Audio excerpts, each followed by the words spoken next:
Konnichiwa. আপনাদের সঙ্গে আছি আমি কামরুল ইসলাম আর আমি শারমিন সিদ্দিক ভুঁইয়া। বন্ধুরা, আসুন একসঙ্গে জাপানি ভাষা শেখা যাক। আজ 32তম পাঠের মূল বাক্য হচ্ছে 布団の方が好きです。 ফুতন আমার বেশি পছন্দ।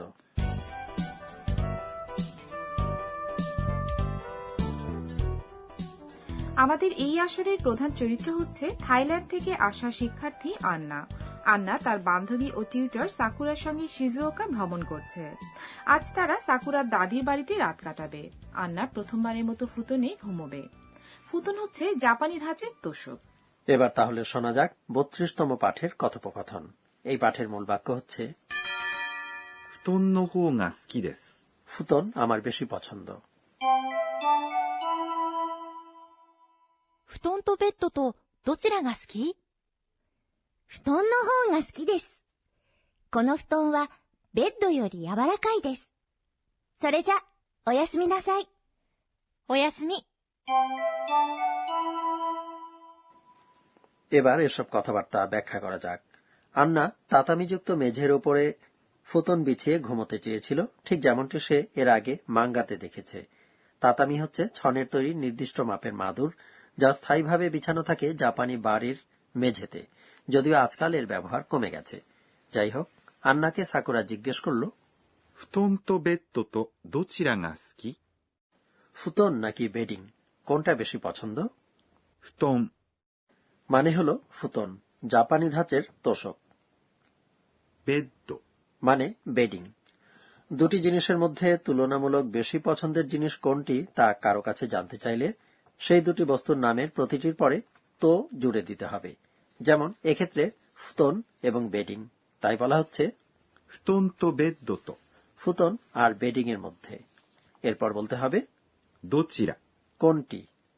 ব্যক্তি, বস্তু, স্থান ইত্যাদি যে কোনো প্রকার জিনিসের ক্ষেত্রেই দোচিরা কথাটি ব্যবহার করা যায়। এরপর জুড়ে দিন が যা আসলে কর্তার নির্দেশক পার্টিকেল। দোচিরার মতো যে কোনো প্রশ্নবাচক শব্দের পরে が বসে যদি তাদের উত্তরগুলো হয় বাক্যের কর্তা। 好き প্রিয় বা পছন্দ, এটি আসলে একটি জাপানি বিশেষণ পদ। আজকের কথাবার্তায় এই বাক্যটি নৈমিত্তিক ভঙ্গিতে কিছুটা ঊর্ধ্বমুখী স্বরে বলা হয়েছে। এটি মার্জিত ভঙ্গিতে বলা যায় এভাবে どちらが好きですか？ কোনটা বেশি পছন্দ? আচ্ছা কামরুল ভাই, যদি জিজ্ঞেস করতে চাই কোনটা আপনার বেশি পছন্দ, চা নাকি কফি, সেক্ষেত্রে কি বলতে হবে? কফি শব্দটির জাপানি উচ্চারণ コーヒー চা হচ্ছে 紅茶 কোনটা বেশি পছন্দ এই কথাটি বলতে হবে। どちらがいいですか？ তাহলে コーヒーと紅茶とどちらがいいですか? ঠিক। ফিরে যাই আজকের কথাবার্তায়। আন্না উত্তর দিল 布団の方が好きです。 ফুতন আমার বেশি পছন্দ। এটাই আজকের মূল বাক্য। ফুতন হলো জাপানি ধাঁচের তোষক। の এটি হলো সম্বন্ধবাচক অব্যয়। 方 এখানে এটি দিয়ে বোঝাচ্ছে তুলনামূলকভাবে বেশি। আসলে এই শব্দটি ব্যবহার করা হয় দুটি জিনিসের মধ্যে কোনো একটিকে বেছে নেয়ার ক্ষেত্রে। が যথারীতি কর্তাপদ নির্দেশক পার্টিকেল। তার মানে আমাদের পছন্দের জিনিসটির নামের পরে নো হোগা বলতে হবে, তাই না? হ্যাঁ, এবং নো হোগা কথাটির পরে বলুন 好き অর্থাৎ পছন্দ। です。 এটি যথারীতি বাক্য শেষ করার মার্জিত শব্দ। উভয়টি পছন্দ হয়ে থাকলে উত্তরে কি বলবো?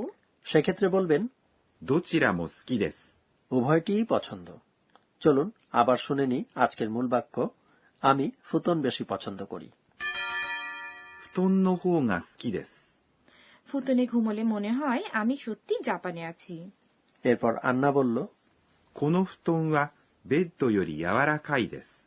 এই ফুতন বেডিং এর চেয়েও মোলায়েম।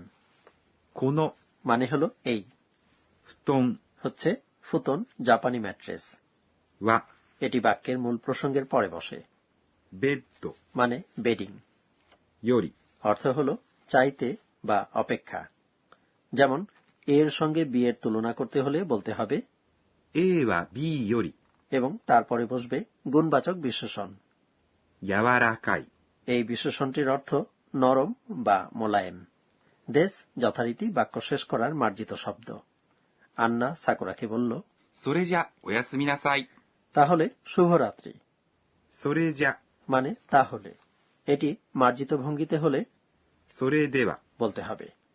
おやすみなさい মানে শুভরাত্রি।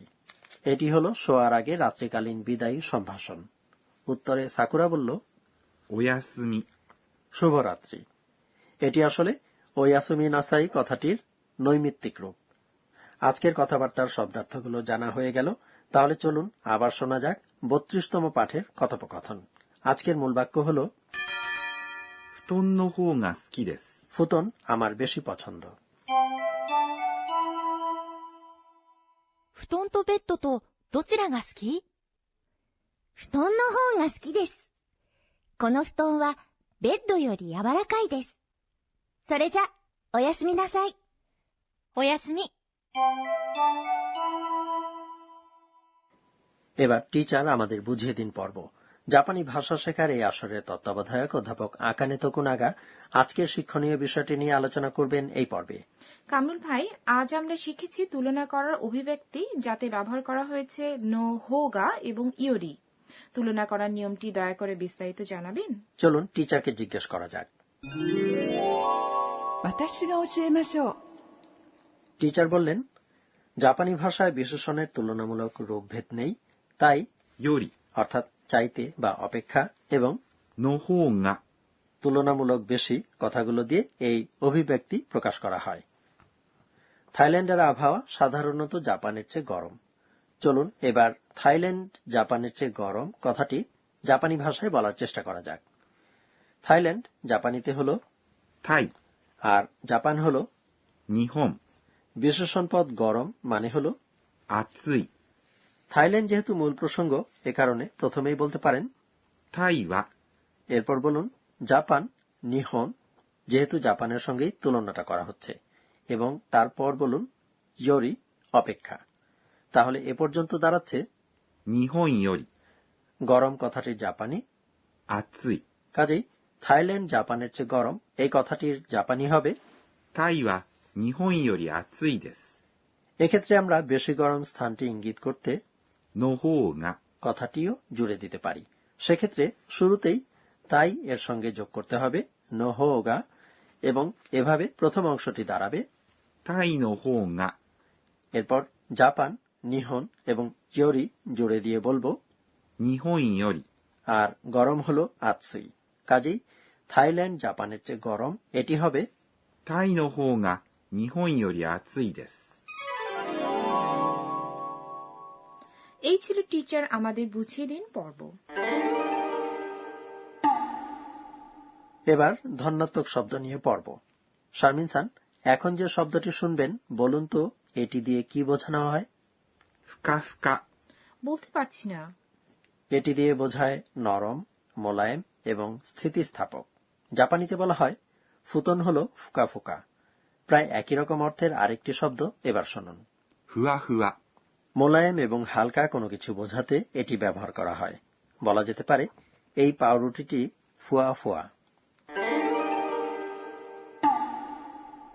তাহলে আজ শেখা হলো ধন্যাত্মক শব্দ ふかふか এবং ふわふわ